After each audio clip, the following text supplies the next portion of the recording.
welcome to another Ramble Radio. But. Yes. Yeah. Video. Also It video. is. Also It video. is. For the 322nd time. Ooh-wee. How about that? Ooh-wee. And, you think it's just you and I today? I mean, probably, right?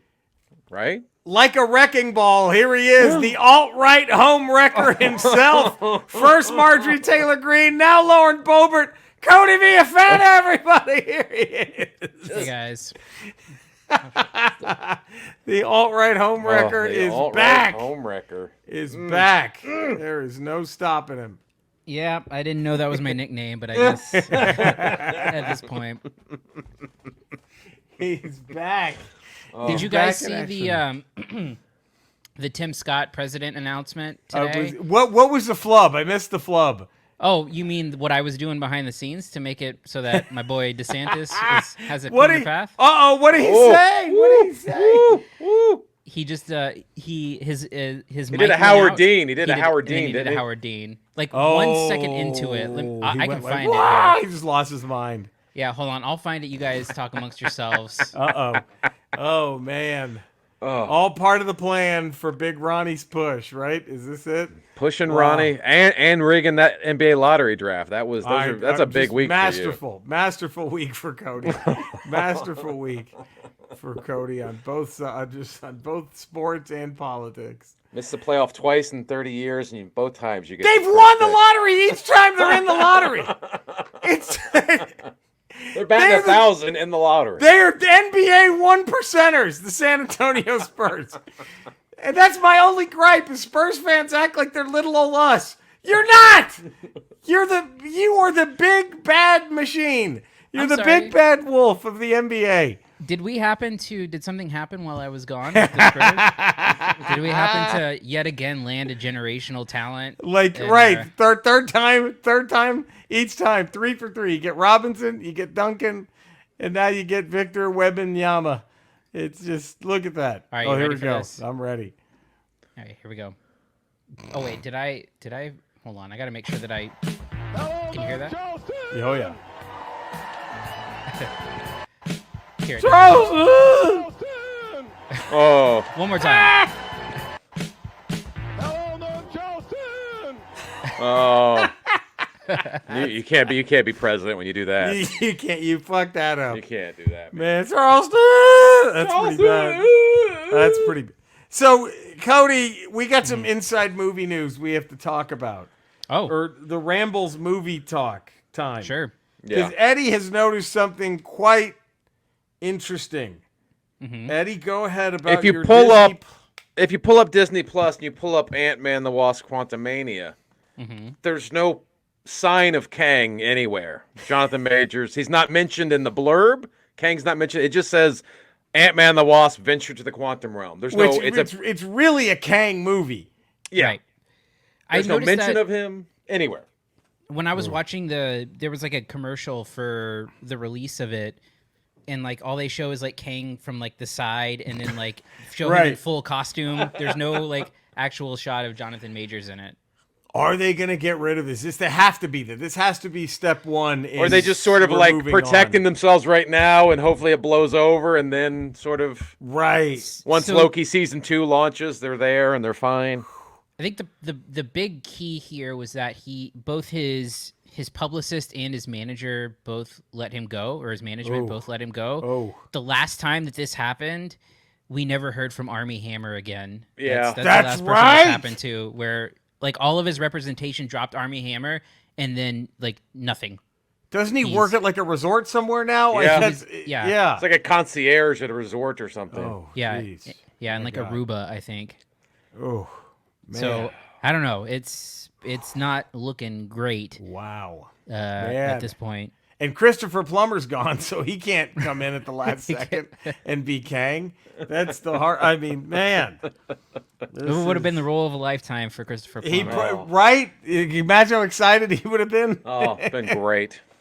Now, And then what else? Oh, I was watching that. So the HBO is now going to be just Max from now on, right? Starting tomorrow. Starting tomorrow. Or today when you're listening to this. Yeah, today. it's now Max. Here's what I think they should do. Yeah. Here's my idea. Okay. Okay. Remember they had that documentary show, Real Sex, Eddie? Oh yeah, HBO Real Sex. Yeah. Okay. Sure. Real Sex with Bryant Gumbel. Oh, come on! Let's have him take all the real sports guys and have them go to fetish clubs and then come back and report. and then interview them after. Yeah. Lamp, so you got peed on. Lamp, so you gotta. She took a dump on your chest. So lamps. what's a bukkake? You say bukkake? Who do you not watch every single episode? I mean, how do you not watch Brian Gumbel talk about? So my homesies. So you got a hot Carl. What's that again? What's that again? The shit. I mean, who doesn't? Who wouldn't tune into this? I'm just saying. I mean, it would be. Oh God, I don't know. I just. I mean, it'd be great for the relaunch for sure. Could you imagine? Armin Katayan with piss on him coming out of a fucking. Like trying to talk and it's just running into his mouth. Oh fuck! Oh shit! What does this have to do with basketball? Real Sex with Brian Gumbel. I'm telling you,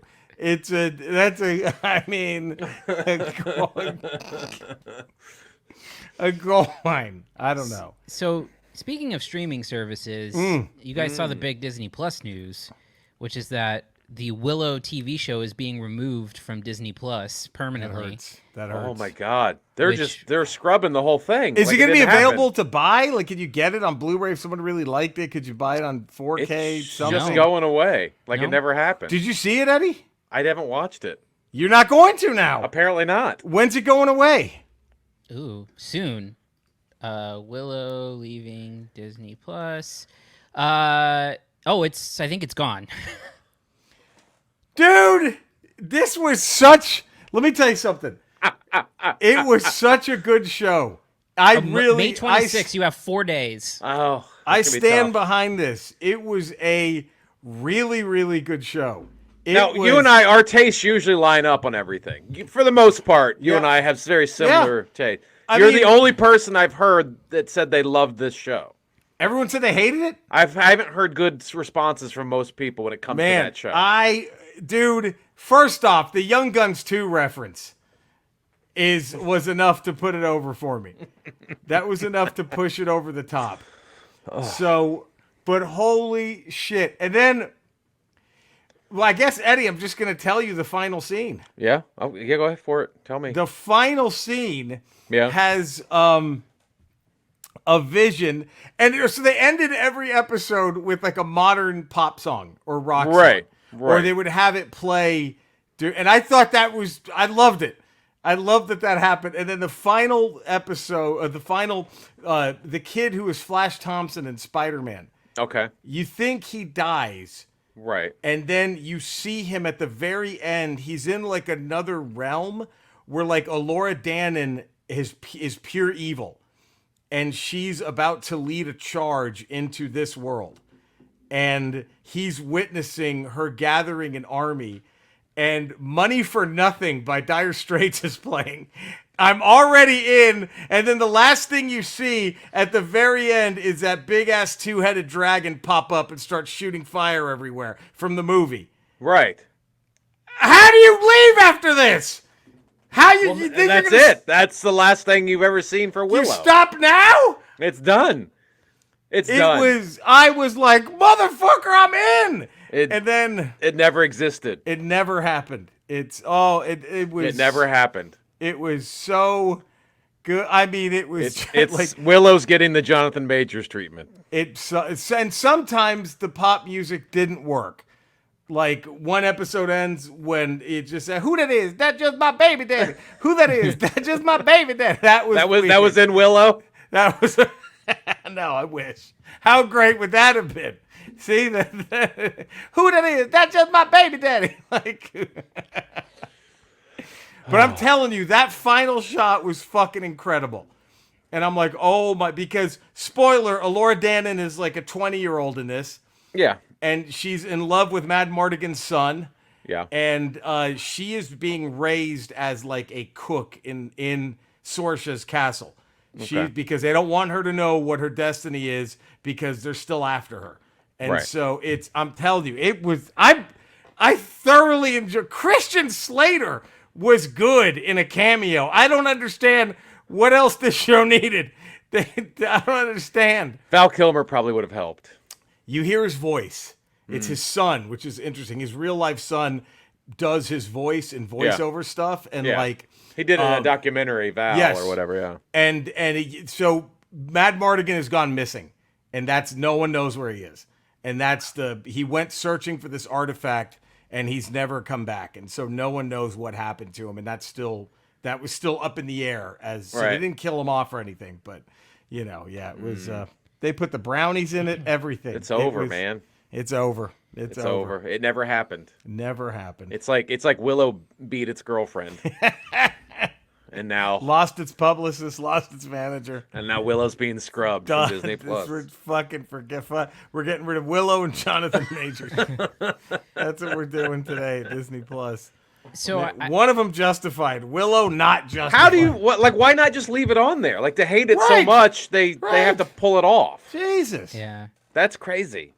So I had something that might be too late at this point, but I had been reading that the 3D conversion of Guardians of the Galaxy 3 was like the best one in recent memory. Oh, really? And I saw it, and it's really good.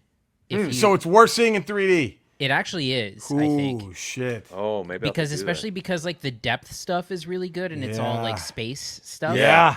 It actually works really well. I was pretty impressed with it, and I'm like a major 3D skeptic. But if you go if you go rewatch it or see it again, I would try it out in 3D.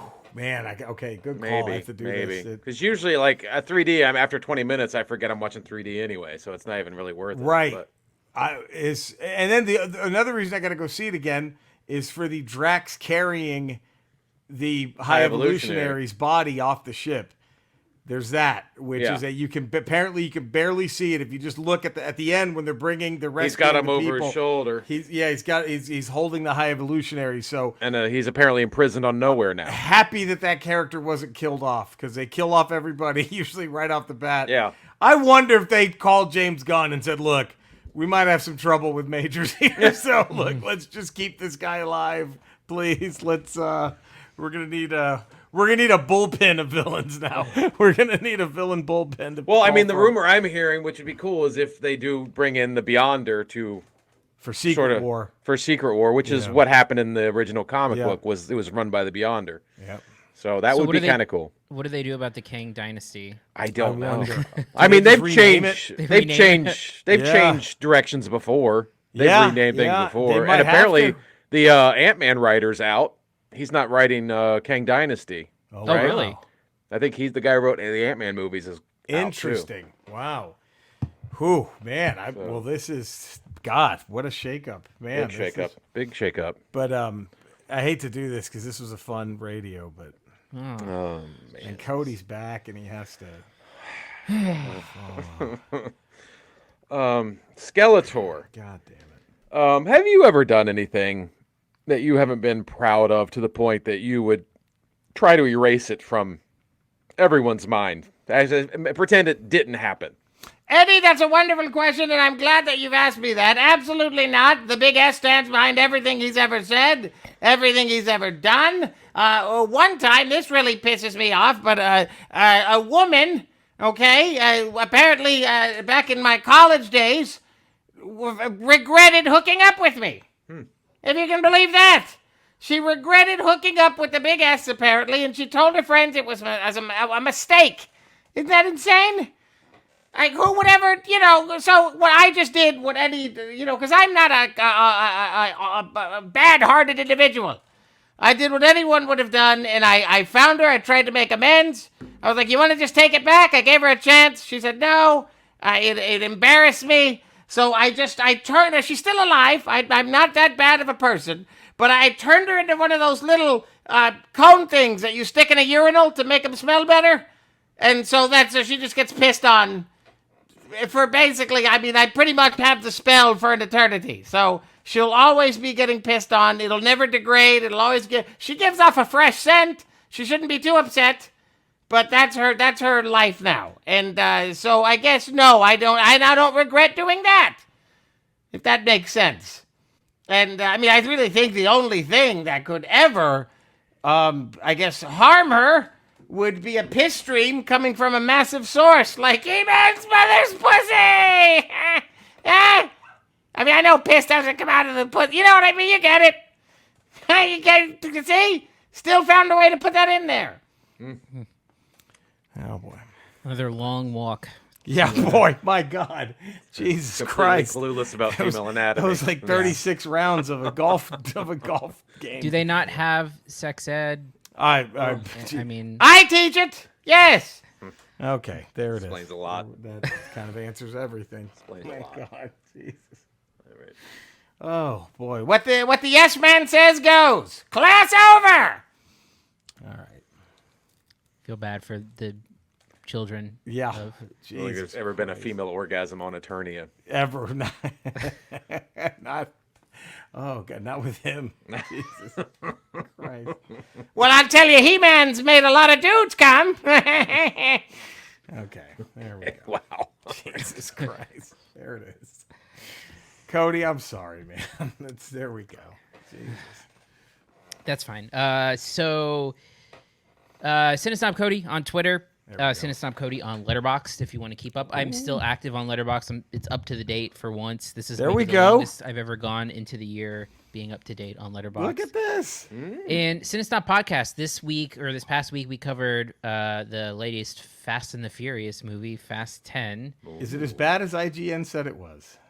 It's not great, but it does have a super enjoyable Jason Momoa performance who kind of saves the entire movie. Nice. Kind of like the first person who's actually not taking it so seriously in the franchise. Right. And so it helps that a little bit. And then this week we're covering The Little Mermaid, which I have not seen yet. And then we're going to cover some other stuff there. And then we got some fun stuff coming up. I think there's something coming out in a couple weeks.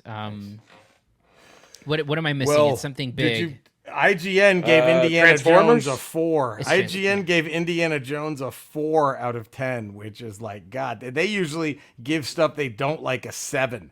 So I'm nervous about Indiana Jones now. I've heard some mixed things. Across the Spider-Verse is going to be in 2 weeks, so we'll be covering that. And then Transformers Rise of the Beast is the week after that. And then The Flash is the week after that. So Jesus. June's Podcast, stay tuned. Go tune it. Go like, follow, subscribe, all that shit. Yeah. Eddie, where can all the fine folk find you? 5 days a week, patreon.com, The Ralph Report, Tuesdays, Fridays, Ramble Radio, Wednesdays, Ramble Proper. And I'll be on the same Ramble places you can find these gents at, also on YouTube and my Twitch channel, twitch.tv/Retro Rocha. Thank you for tuning in. We'll see you tomorrow for a Ramble Proper. I love you all. Stay safe out there. Take care. Until next time, everyone. Bye.